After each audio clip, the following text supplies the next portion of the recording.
आयुर्वेदिक धन्वंतरी में आपका स्वागत है।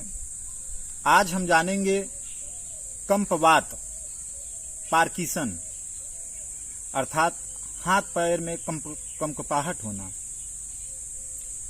यह रोग अक्सर वृद्धों में होता है और यह वायु का रोग है। वायु दोष के कुपित हो जाने पे ही यह रोग होता है। इस रोग में हाथ पैर कांपने लगते हैं।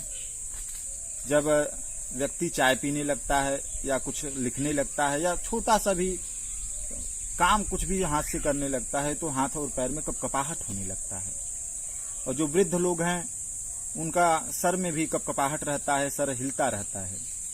इसको ही हाथ पैर का कांपना, पार्किंसन और कंपवात कहते हैं। आयुर्वेद में इसको कंपवात कहा जाता है। तो इस रोग का कारण है वायु का दूषित होना। यह वायु रोग है। अतः इसमें वायु रोग के वात के जितने परहेज हैं उनको करना चाहिए। और वात रोग में जो परहेज होता है तो मैं वीडियो के लास्ट में दे दूंगा एंड स्क्रीन पे। अब हम बात करते हैं कि इसकी औषधि क्या है। तो औषधि में सबसे पहले रात को आप भिगो दीजिए 2 चम्मच जटामांसी का चूर्ण, 1 चम्मच गिलोय का चूर्ण, 1 चम्मच इंद्रजौ का चूर्ण और आधा चम्मच सौंठ का चूर्ण। इसको रात को आप 1 पाव जल में भिगो दीजिए और प्रातः काल उठ करके उसको मसल करके छान के पी लीजिए, अथवा उसको आप आंच पे पका लीजिए और उसको छन्नी से छान के उसको पी लीजिए। यह प्रत्येक दिवस करना है। दूसरा, अब हम आते हैं इसमें प्राणायाम भी परम आवश्यक है, क्योंकि प्राणायाम से हमारे शरीर की शुद्धि होती है और वायु की शुद्धि होती है। हमारी शरीर में जो वायु रहती है वो प्राणायाम के द्वारा शुद्धि हो जाती है। 15 मिनट सुबह और 15 मिनट शाम को अनुलोम विलोम प्राणायाम करना है। इसके अलावा जो दूसरी औषधि लेनी है उसको सुबह शाम लेना है। उसमें एक है धन्वंतरम कसाय वटी, 1 गोली, साथ में 1 गोली ब्राह्मी वटी। दोनों को 1 चम्मच गाय की देसी घी में खरल करना है। अदरक कूटने वाला जो हमारे घर में रसोई में रहता है, खलबट्टा छोटा वाला, खल जिसे कहते हैं, उसमें एक बट्टी डाल दीजिए आप। एक टैबलेट ब्राह्मी वटी का, 1 टैबलेट धन्वंतरम कसाय वटी का और 1 चम्मच घृत डाल दीजिए उसी में। उसको 10 मिनट तक खरल करिए, क्योंकि आयुर्वेद का एक नियम है, खरलम गुणवर्धनम मर्दनम गुणवर्धनम। अर्थात जितना आप उसको मिलाएंगे, जितना खरल करेंगे, उसके गुणों में वृद्धि होगी।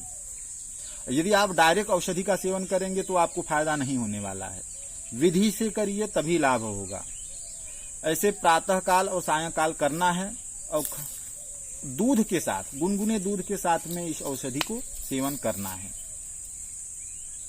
और ये औषधि जो है आपको बाबा रामदेव के स्टोर पे भी मिल जाएगी, ऑनलाइन अमेजन और फ्लिपकार्ट इत्यादि पे भी मिल जाएगा, क्योंकि यह औषधियां बहुत सामान्य नहीं है कि हर एक जगह मिल जाएंगी।